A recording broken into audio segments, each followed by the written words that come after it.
So many books, so little time. Scanning the books and seeing so many wonderful titles gives me great pleasure. And that's when I spot it. Hello, sailor. Why don't you come to Mama? Oh yeah. It's not the naval battle book I was looking for, no. It's even better. The newly acquired History of Luxembourg Architecture, 1st edition, due.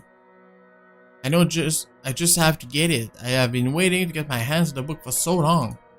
The fact that there is only one copy proves to be a problem though, when Red reaches out for it at the same time as I do. I think I had this first, miss. Oh, it's Rebecca. Oh. I can only stare her down when she refuses to let go of the book. Refusing to let go of it as well, I raise a brow at her in the hopes that the fact that I was significantly taller than her would intimidate the girl. Even then, she refused with a rebellious look. This isn't exactly light reading, miss. I mean, do you even know which architect was at the forefront of 18th century Irish architecture? Oh, shit! Cat fight! A beat. She blinks and I can't help the smirk on my face, which is whipped off when she opens her mouth. Edward Ooh. Lovett Pierce, who established the Palladian style through his work with Castletown House and the Irish Houses of Parliament. Dang. This bridge was destroyed in this year to delay French troops while under the regency of Mary of Guise. Get told, girl. This is not what I was expecting.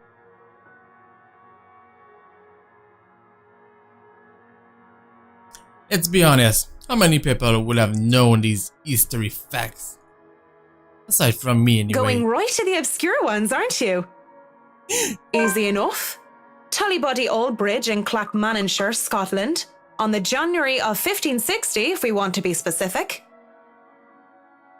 Achievement unlocked, pop quiz. Suddenly, it's a game where we throw these history questions and facts at each other, back and forth, in hushed tones unless we want to be thrown out of the library.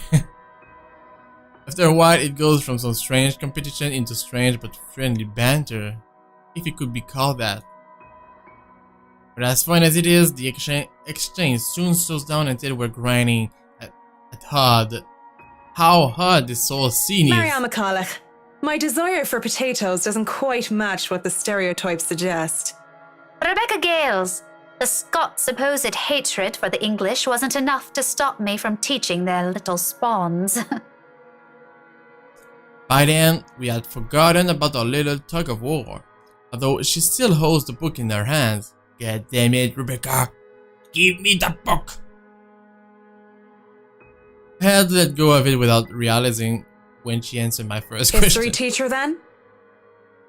Got it in one. No wonder you gave me a run for my money.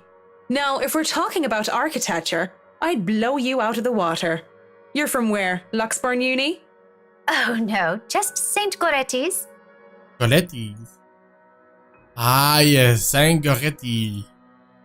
You'd think a school would choose a more appropriate saint to name themselves after, especially when they have a very young students. And I'm guessing you're an architect, if you're so confident about the subject. Interior designer, Miss Gales. Please, just call me Rebecca.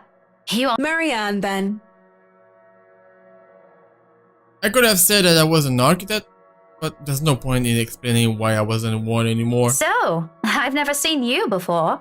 I'd like to think I've met every history aficionado in town. I blame the rock I've been hiding under, of course. That, and I'm usually only here on the weekdays if time allows. Work often has me meeting clients on the weekends. That must be interesting work. It allows for some creative freedom, sure, but it's like working with children sometimes. Though you probably have it harder working with actual children. The hardest part is convincing them that your idea is their idea. That sounds exciting. It is! But isn't that true for any workplace, though? We just cross our fingers and hope there aren't any man-children in charge of important things. Any big projects right now? I can't imagine that interior designing is a frequent thing. I'm working on the Ermengarde mansion. Lucky me. That mansion. Intach. Wonderful. Breathtaking. I can't wait to start in it.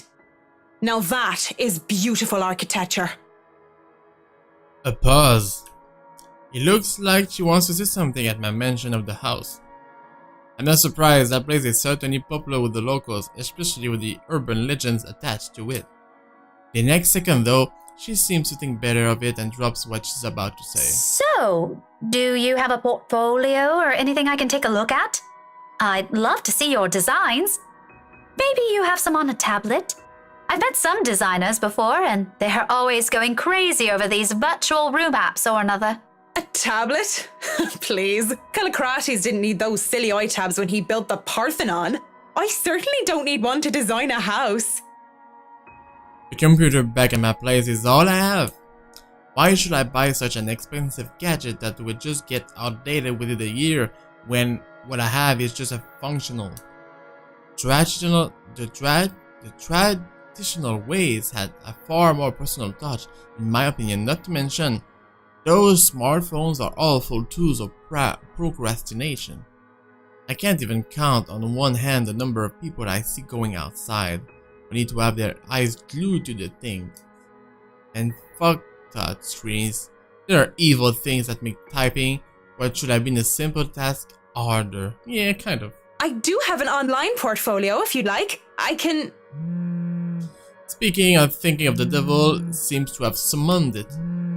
Because before I can even carry on, Rebecca's attention wanes as she pulls out her mobile. For what I can only assume is a call, she gives me an apologetic look before she's standing up and excusing herself. Off farther into the aisles she goes, some privacy. I do my best to give it to her as well, trying to tune her out. Well, is something wrong? Lunch at the coffee house? Sure, I can make it. I'm not too far, I can be there in 10. But with how quiet the surrounding is, she can't blame me if I overhear snippets of her conversation. When she returns with a sheepish look on her face, I know that our friendly chat has to be cut short. Sorry, I have to go and meet with some friends. It's fine. Totally fine. No need to even apologize. About the book. Her embarrassment increases twofold when she realizes she's still holding on to history of Luxborn architecture. I don't give her time to think about it as I put a hand up and shake my head, fishing out a pen and a paper from my bag along with one of my business cards. I hand them over to her. You know, I'm busy with work, so I might not even be able to take a peek at it anytime soon. You can go ahead and have it. But you'll have to ring me up when you're returning it just so I can snag it right away. Deal? She makes quick work penning her number down and handing it back to me with a grin. Deal. Just message me during school hours, of course. You have a good day then. You too. With Rebecca gone, I'm left alone standing in the history section. Although my original plans was simply to sit down and read a good book, a little pop quiz, if you could call it that, made the time pass by without any of us even realizing it. It was fun, and I do believe I made a new friend. Good job, Marianne! Yay!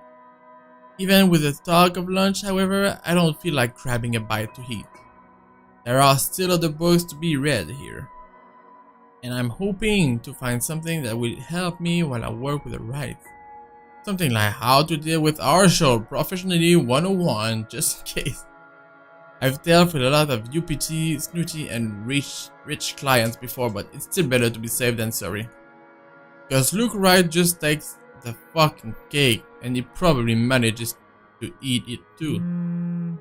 It seems the world is conspiring to keep me from my me time. As my mobile vibrates in my pockets the moment I find something from the shelves of the classic literature section. Marianne McCulloch, Charlie Rose Design speaking. Rose Cooper here, Miss McCullough. I hope I didn't catch you at a bad time or anything. But I just wanted to check in and tell you that we've got the clear to hand over the documents. Also, everything that just happened was before Rose got killed? Madam Wright told us that we should forward the floor plans to you. Already? How did they go through the process so fast? Surely there are so many red tape to even acquire the forms in the transfer of rights. No matter how rich the rights are, it should not be this quick, right? So, if I can just have your email, I'll be sending them your way. I'd actually like a physical copy of the floor plans. Oh, I suppose that's fine. I'm not at the office right now, but I can inform Miss Santos of your request. I'll make sure to drop by the office after lunch if that's fine. Not a problem. Right. Well, cheers. Right. Cheers. Cheers! I don't know, I just don't. Is there some sort of deeper miscommunication when we last met? These things take time. It's been what? A day? Less than a day even. There is not even a point in trying to make sense of these people who seem to be larger than life. As it looks like I'm on the clock starting today, I might as well eat. Grabbing some fish and chips from one of the street food stalls, I find a table to spend with a copy of Marquis de Sade's The Crime of Love, since Rebecca left with the book I wanted. I've read this one before along with the rest of this work. This will be the 18th time in fact. What? But it's always nice to read through it again, when I don't have the time to enjoy something new. Besides, when you're dealing with people so filthily rich that they just end up playing filthy, you need the good old Marquis sound advice. But I mean, at some point, don't you just know the book by heart? Like, 18 times? What? La blessure se trouvant sans aucune sorte de conséquence. That accent. Now you guys can laugh at me, because that accent is bad also. It should be la blessure se trouvant sans aucune sorte de conséquence.